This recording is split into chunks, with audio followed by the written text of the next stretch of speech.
We are introduced to a young boy, Percival, who lives up on a sky island with his grandfather. They already have a peaceful life of hunting, wrestling, and relaxing together, but that all changed on the day Percival's dad comes back. Unfortunately, no dairy products were present, and instead, he proceeds to murder both his son and his father all in one go before leaving. Percival managed to survive his wounds somehow. His grandpa wasn't so fortunate. After his death, Percival sets out on a journey to find his father at the Holy Knight Ironside and make him pay for what he did to his grandfather. Along the way, he runs into a traveling circus group of people who failed to become Holy Knights. After they couldn't make the Holy Knight cut, it was either this or work as an Amazon delivery driver, so they made the right choice. Percival joins them in heading to the next town over, which was coincidentally under attack by a monster. One of the circus performers, Adani, thinks about ditching the town because this doesn't involve them, but Percival turns out to be a beast on his own and ends up taking down the monster single-handedly.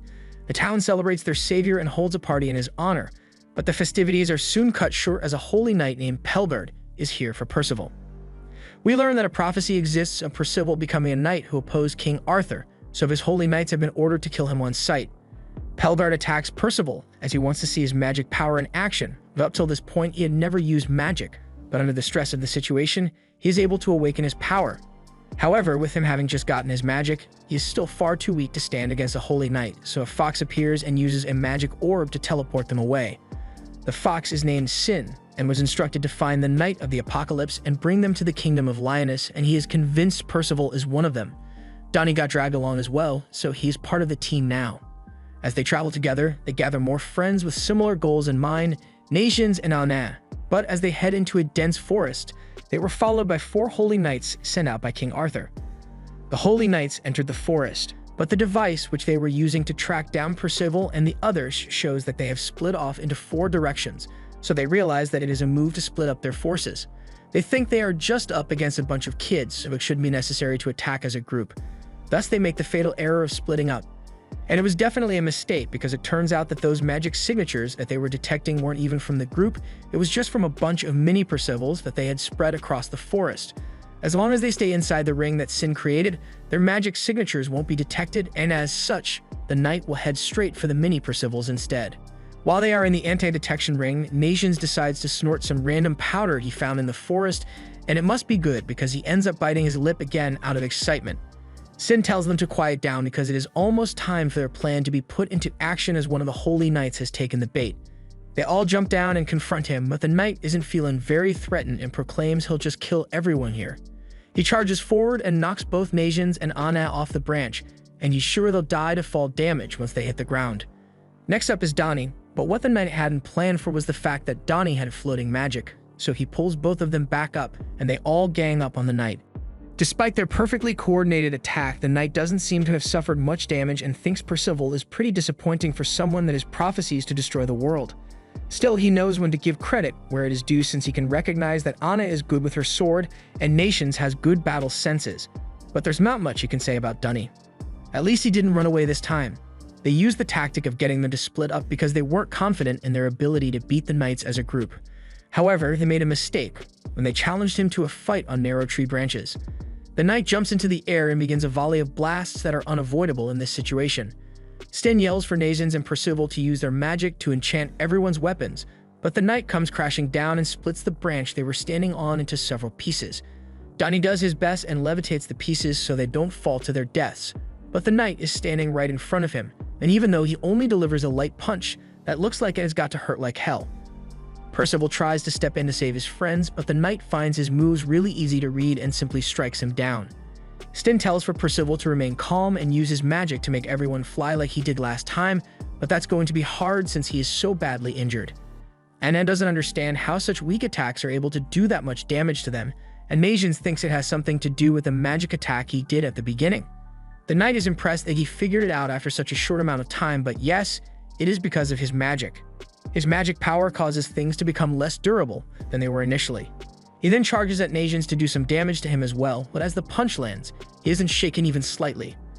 This is the work of this forest powder he snorted earlier, and it seems to have an effect of greatly boosting the durability of anyone that takes it. He then stretches out his hand and spreads a mist that he recreated from the knight's magic power, so once the knight is hit with it, he too becomes far less durable and is easily knocked out by the Nations and Percival, leaving him to his fate of fall damage. That's the first magic down, but while they are leaving, Sin asks why Percival chose to save the knights. He says he doesn't want to kill anyone, no matter how bad they may be. He says that, but I'm pretty sure he killed Taliska back when he met Najans. Anyway, Sin tells him that they don't have the luxury of giving mercy to their enemies because they are seriously trying to kill him, and they aren't all like Ard who switch teams mid-game. Percival is aware of this, but he still doesn't want to kill anyone, so he just keeps flying. Najans warns him that if he keeps going at this speed, then he will soon run out of magic altogether, so Sin asks Percival to stop for a moment so he can maintain at least a baseline magic level. However, before they can stop, they begin to sense two other magic signatures in the forest and look back to see a horse riding in the air. That is a magic beast made by Arthur with his magic tool. The two knights believe there is no way that Percival will be able to escape them while they have this majestic beast, so one of them begins firing wind magic at the group and Percival is forced to take evasion maneuvers to escape the attackers. His magic power isn't going to last much longer, so they end up being forced to the ground by their attackers. Percival is down for the count, and the drug Najans snorted seems to have had some side effects, so he is out as well. However, despite being low on magic, Percival gets back up to face the knights that have come for him. He wants to face them alone. The power of friendship means Donnie and Anna step up to fight for him instead. Donnie would prefer to take on the woman, but Anna beat him to it, and he is now stuck with the big guy. Donnie tries to use his magic to keep the big guy in the air and away from him, but that doesn't work out so well for him as the guy is able to use his magic to blow Donnie back. His magic creates shockwaves, so Donnie can't get close enough to make him float without getting blasted. Meanwhile, Anna is being hit by the Avatar over here and can't find an opening to get close. Sin calls out and tells her to aim for the magic tool the woman is using to summon all the magic, but that's not exactly going to be easy to do. Sin instructs Donnie to make the big guy float again, and predictably, the guy uses his shockwave to break free. However, that shockwave also knocked Anna forward and allowed her to get the Avatar staff away from the woman. Now, it's a one-on-one fight, and the woman has nothing but her illusion magic to fight with. Unfortunately for her, Anna isn't fooled and aims straight at the real one. Landing what has to be a kill shot. Meanwhile, Donnie is still running away from the big guy, so he tells Donnie that if he stands and fights fair and square, then he will not use his shockwave magic anymore, and hearing that, Donnie agrees to fight head-on. The others think it is suicide to fight head-on like that while only having a knife, but it turns out that Donnie's actually built like that. He is really winning an axe fight with a knife. The others ask why he hasn't done this before if he can fight like that, but he just doesn't like hurting people. After slashing the big guy dozens of times, he begs for him to surrender since he doesn't like doing this. But the big guy has the power to regenerate as well, so a knife won't be enough to kill him. Donnie tries to use his magic again, but the guy keeps breaking free, so Sin steps up to Donnie since he's gotten tired of watching him waste his potential. His magic shouldn't be limited to just making things float, since if he can lift something off the ground, then he can grab a hold of it.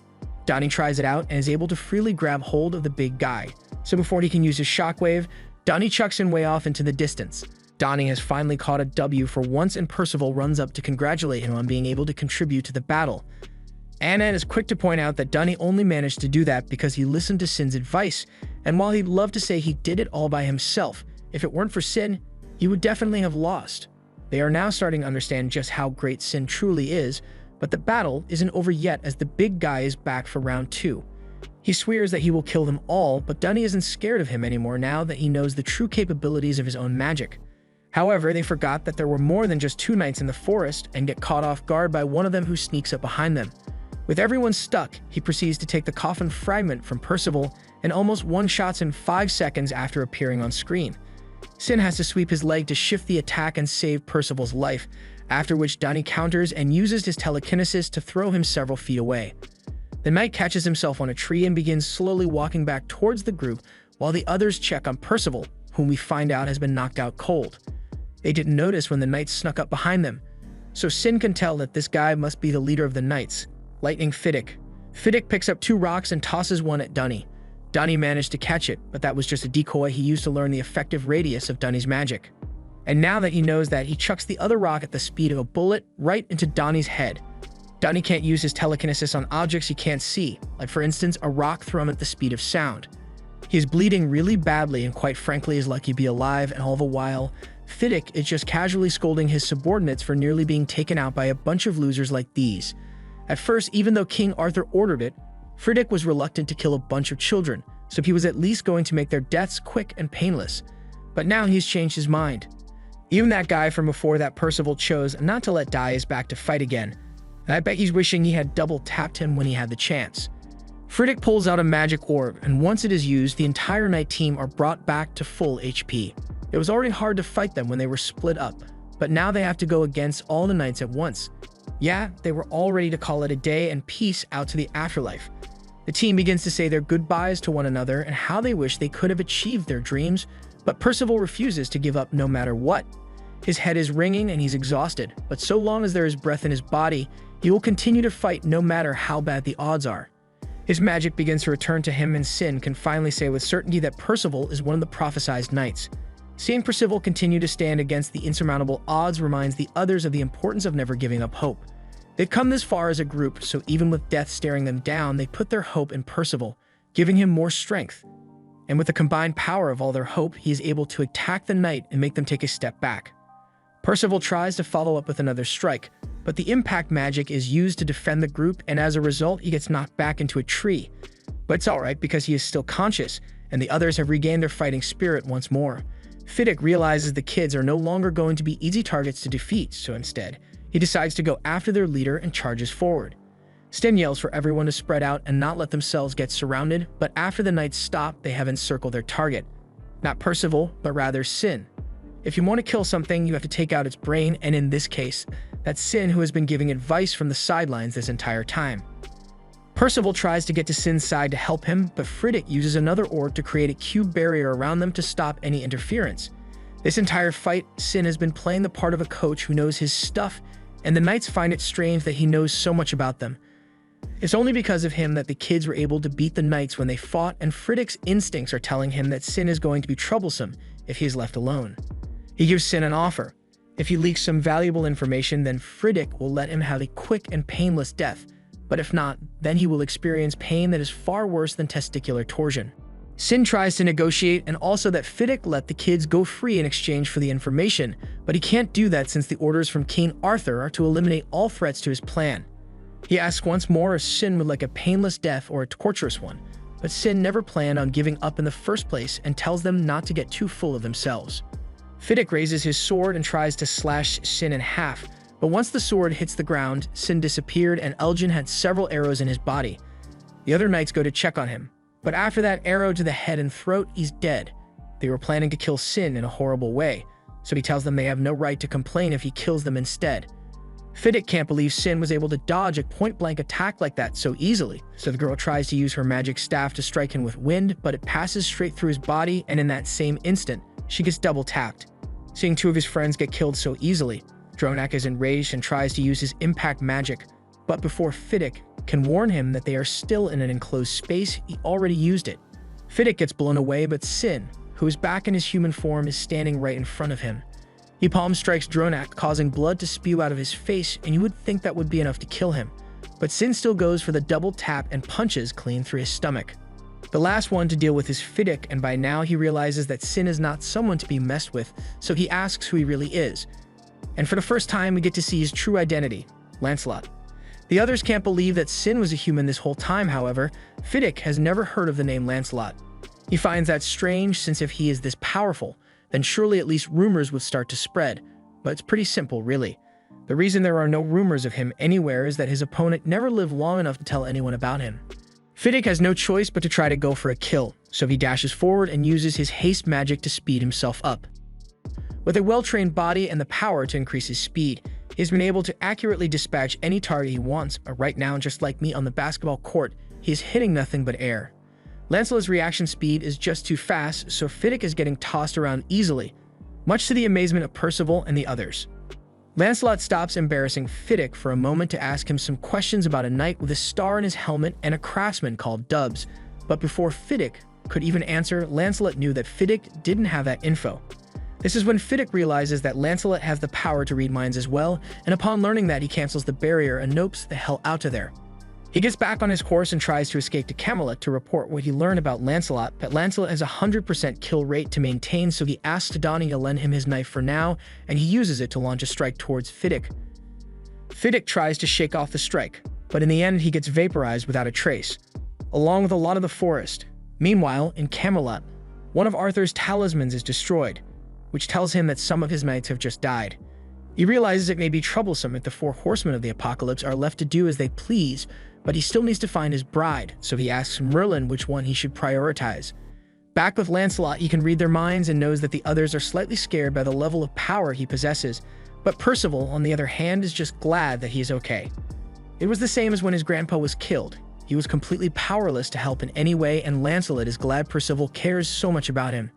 He gives Dunny his knife back and says he will compensate him for it when they reach Lyonesse because the knife's durability has hit 0. Anna has a lot of questions to ask and questions who Lancelot is and why he was pretending to be a fox. She says if he doesn't explain properly, then she can't trust him anymore, but Percival still trusts him. Lancelot decided to explain that he's a messenger of the kingdom of Lyonesse who was sent to find the horsemen of the apocalypse and guide them to become stronger. And all this is being said while he digs out a grave to bury the bodies. The reason he hid his identity and pretended to be a fox was because it would be troublesome if his existence was discovered. As he continues to bury the bodies, the others join in to help, and once they are done, Lancelot plants a seed in the ground as a symbolic gesture to let the knights live on in the forest even though they are dead. With the ability to transform at will and read people's minds, Najans wonders if Lancelot might be a fairy, but he doesn't know much about himself. Just then, he notices something coming this way, and the knight is revealed to be Pelegard, who had come all this way to see if Percival had gotten any stronger. However, Lancelot doesn't have time to deal with Pelegard right now, so he takes one of those magic teleportation orbs and teleports them all out of there, leaving Pelegard with no one to play with. After teleporting, the group have all arrived at the Lyonesse Kingdom and are now set to meet the king. As the group makes their way into the city, they are in awe of the sights to be seen, especially Anna, who has never left her home village before and is experiencing city life for the first time. Still, she is much better than Percival, whose brain is shut off from the overload of information he is getting. Lancelot takes them to the castle and asks to be let in to see the king by the guards, but one of them informs him that the king has gone out to patrol the castle grounds while also playing a little. Lancelot expected as much from the king, but since he isn't here right now, they're just going to have to kill time in the city. But before that, they realize they have no idea where Percival ran off to. Percival is busy frolicking through the city when he accidentally bumps into a man because he wasn't watching where he was going. The bump basically pulverized this guy's spine, but he is nice, so he tells Percival it's fine so he doesn't need to worry about him. However, this is still his fault, so Percival offers to help the man carry his heavy load. Elsewhere, we see a doctor in town who has just helped a woman when he sees Dreyfus walking up to him with the posture of an 80-year-old man. He asks what happened to him, but Dreyfus tells him the pain is actually almost gone now, and it's all thanks to this little guy on his back. Meanwhile, Percival is carrying the boxes for delivery and is trying to recall the location where he is supposed to take them to, when he runs into Meliodas, who is still out on his playtime. He finds Percival interesting and asks him what he is up to, so Percival explains what happened and why he is carrying these boxes. The delivery was meant to be for him, but it was taking too long, so he came out to see if something went wrong. At the same time, he also notices the artifact on Percival's back, so he asks about it and Percival straight up tells him it's the coffin fragment, intriguing Meliodas even more. They finally make it to Meliodas' store and Percival is shocked because he thought Meliodas was a kid just like him. They head inside, and as thanks for helping him carry his luggage, Meliodas offers him some free pudding. Now, I don't know what's in that pudding Percival just ate, but I want what he's having. Elsewhere in the city, the others are still searching for Percival in the city, but it's hard since the city is so huge. Lancelot says he is going to go search somewhere else in the meantime, so if the others manage to find him, they should wait at the castle gate for him. And on Percival's end, he has just woken up after his acid trip and is surprised when Meliodas calls him by name. He knows all about Percival, his grandpa, and the horsemen of the apocalypse, since he is the one Percival came here to meet, the king of Lyonesse. Percival bursts out into laughter since the king of the kingdom is short just like him, but Meliodas doesn't mind and welcomes him to the kingdom nonetheless. On a serious note, now that Percival knows that Meliodas is the king of Lyonesse, he asks why he was brought here, and what the four horsemen of the apocalypse are meant to be. Why do Arthur's holy knights keep saying he is going to destroy the world? What kind of person is this King Arthur, and why did his grandpa have to die? Meliodas understands Percival has many questions he would like to have answered, but that will all be explained to him in due time. So first, he asks if he would like to join him for a little walk through the city. On their walk, Meliodas shows Percival the town's drug clinic run by Dreyfus, and just as he says that, both Dreyfus and Hendrix walk out and notice them. They were both holy knight commanders in the past, but more importantly, Hendrix is obsessed with the mini Percival that was applied to Dreyfus' back. It works wonders for healing, so if he wants to know how to make more, but Meliodas drags Percival off before he can ask any more questions. Next up on the tour is the blacksmith shop of the greatest blacksmith in the kingdom and currently Holy Knight Commander. And Percival recognizes that he is referring to Hauser, who is still out cleaning up Edrin's criminal history. Meliodas is well liked by all the people of the city, and he takes great interest in knowing what everyone gets up to with their day. As they walk through the market, Percival remarks that there are all sorts of things brought sold here, and he is right about that, as people from the north and south come here to sell their wares here. Their next stop is a snack break to get some delicious fish pies, and immediately after, they run into a giant who offers them a ride on the swing he's carrying. Once they get to their destination, Meliodas lays the giant for his help, and Percival is happy to see that humans and non-humans are able to live together in peace here. It's been like this ever since the Holy War 16 years ago, but there are still only a few non-human species in the kingdom, though they seem to be getting along with everyone just fine. Percival asks if there are no demons in the kingdom, but no matter how progressive they may be, there are hardly any humans who would be okay with living with demons. Percival doesn't particularly hate demons, especially since he has been to a demon village and knows they can be pretty kind. He even flexes his knowledge of the demon language, but Meliodas is able to speak it as well. Their final stop is the top of a castle with an amazing view. Meliodas points over to a hilltop with a castle on it and tells Percival that it is called Darkmond. After this short tour, Percival understands that the people of Lyonesse are really happy with their lives, and that may be true for now. But Meliodas fears that the peace they enjoy may come to an end in the near future. That brings us back to the reason Meliodas wanted Percival to come here. He wants to ask for his help to ensure that the people of the kingdom can continue to live in peace together. The four horsemen of the apocalypse, including Percival, are meant to save the world, but Percival doesn't think he has the power to do something as important as that. He could never have even made it here if he didn't have the support of all his friends. Besides, from what he knows, he is destined to destroy the world, but he is missing some important context, so Meliodas promises to explain everything properly to him. Just then, one of the knights comes to find Meliodas saying he has got some bad news. It has something to do with the prophecy, but Percival wasn't paying any attention and was more interested in the sparkling lights in the sky. Just as Meliodas was about to inform Percival of what happened, he noticed he was gone. Down in an alleyway, Percival was still chasing after the sparkling lights and wondering what they are. A female knight is walking in the opposite direction and sees Percival running towards her, so she warns him that it's dangerous to run without looking where he is going. Unfortunately, or fortunately, Percival didn't hear the warning and ends up with his face sandwiched between the knight's thighs. I don't know how she failed to dodge him, but she is really upset by what Percival has done. So to get even with him, she says he should take off his clothes so she can crush his balls. Two others, Chian and Jade, also notice the sparkling lights, but they don't have any idea what could be causing it to happen, but it seems they are reacting to something. Just then, they hear Percival's scream coming from the alley and see Isolde chasing after him with her mace, ready to smash his nuts. So Jade wants to stop her since Percival is just a child with his whole future ahead of him. However, Chian looks closer and notices the coffin fragment which was taken by Arthur on his back, and that leads him to conclude that Percival must be some kind of subordinate of King Arthur, and as such, he decides they should join Isolde to take him down despite Jade's protests. They jump down and Jade makes an effort to find out if Percival is truly evil by asking him personally. However, Chian has no interest in conducting an investigation and just calls him an agent of King Arthur. Since Isolde already didn't like him, she immediately believes he is an enemy and is ready to resume the smashing. But Percival tries to explain that he was summoned here by King Meliodas. However, before he can finish explaining, Chian uses his magic to make Percival unable to speak, and then uses his silence as an admission of guilt, showing just how scummy Chian is despite technically being part of the good guys. Isolde tries to smash Percival again, but he dodges out of the way and tries to defuse the situation. Jade still thinks the reasonable thing to do here would be to capture him and take him into custody for questioning, but Chian had been itching to kill someone all day, so he votes for the lethal auction, and Isolde still doesn't like Percival, so she is all in for killing him as well. Percival takes out his sword to show them that he is just keeping it safe from King Arthur, but without being able to speak, it is easily misinterpreted as him getting ready to attack. So after all Chian's gaslighting, Jade finally relents and agrees to help them take down Percival. Isolde lunges at Percival and tries to strike him with her mace, but he dodges again and creates some distance.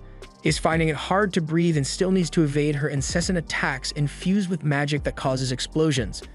The noise from the explosions leads to a crowd forming around them, and this is exactly what Jade didn't want to happen, but Chian doesn't see a problem with it. His attention is directed towards Percival, who is somehow still conscious despite the wind spell he used on him, depriving him of air. Isolde lunges at him once more, but this time Percival is able to use his magic to block the strike and absorb the explosive magic she had infused into her weapon. His magic also scares the wind spirit so much that it goes into hiding and allows Percival to recover his voice and breathe. Then the mini Percival that absorbed Isolde's magic begins floating towards her and ends up exploding, blowing her back in the process. Percival finally gets a chance to speak and ask them what he did to deserve them trying to murder him like this. But before he can explain that he was brought here by Meliodas, he gets the lights turned out on him. This is the magic of Jade, which makes everything pitch black, but it only affects the target, so Percival is a sitting duck waiting to be slaughtered at this point. Luckily, before Jade can kill him, a barrel is launched in his direction as the others had heard the commotion and came to check things out, so they break up the fight and ask if Percival is alright. The knights immediately assume all the kids must be working for Arthur, so Chayan reactivates the wind spell and takes their breath away while Isolde wastes no time in beating up the kids. She is really proud of herself too, but after realizing his friends have been wounded, Percival is done playing games and is ready to end these fools. But before that can happen, the knight's captain, Tristan, shows up to handle the situation. This was the end of episode 17. Thanks for watching. Subscribe to not miss the next part.